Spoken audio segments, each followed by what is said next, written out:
Hello friends, good afternoon সবাইকে। তো দেখো, মা আর আমি বেরিয়ে পড়েছি, একটু কেনাকাটা ছিল তাই। আর আমাদের বাড়ি দিনহাটা থেকে বেশি দূরে না, তাই আমরা দিনহাটাতেই যাচ্ছি। আর এখানে টোটোতে উঠে মাকে বলছিলাম দেখার জন্য। মা একটু লজ্জা লজ্জা পাচ্ছিল, ফার্স্ট টাইম ক্যামেরায় আসতে যাচ্ছিল না প্রথমে।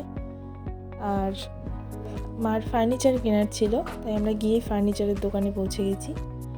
আর এখানে অনেক ফার্নিচার রাখা ছিল।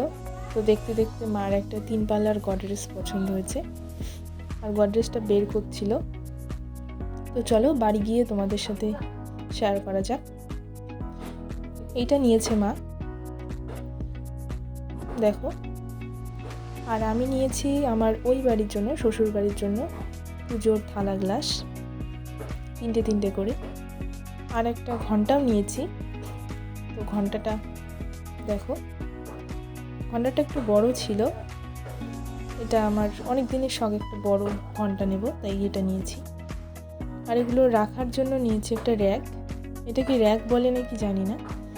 তো কালারটা খুব পছন্দ হয়েছে আমার। আর তোমরা সবাই কমেন্ট করো জিনিসগুলো কেমন হয়েছে। টাটা।